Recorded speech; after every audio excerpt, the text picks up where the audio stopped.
when you're making the first impression, you know, I had a kid that came in the other day in a t-shirt. I had a kid that came in flip-flops. I've had numerous kids come in unshaven. What that means is I'm not taking this seriously. It may be, hey, this is cool in high school or cool to my bros, but when you're actually interviewing for a job, you need to put your best foot forward. It may not be what you normally wear or what you look like, but what you need to look like is what's accepted in the business world. And those are some of the things that are critically important when you're interviewing or trying to do an internship. I've had a number of people that come and interview with me out of school that have this entitlement where they think that somebody is going to hire them or should hire them. They want to start out in a management role. They want to have certain things or certain kind of prestige. It just doesn't work that way. Coming out of school, we'll do an internship. It gives us a chance to bring you on board and see how hard you work.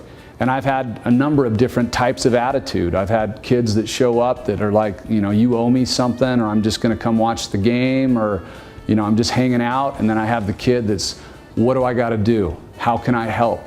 You know, one of the things that I tell the employees that work with me is do the job that you've been asked to do the very best that you possibly can. Ask for feedback, be the very best that you can, and then you will be considered for future opportunities.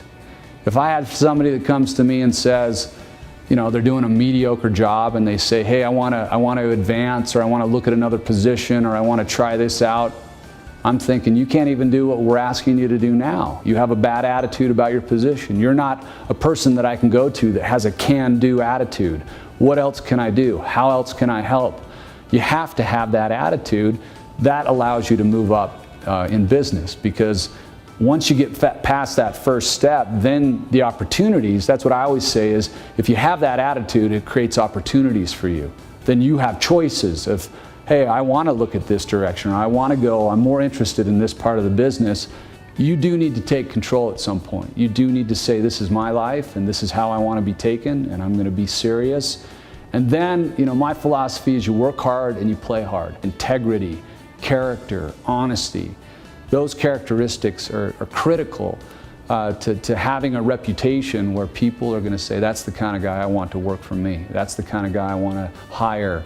And it allows you to advance in your career.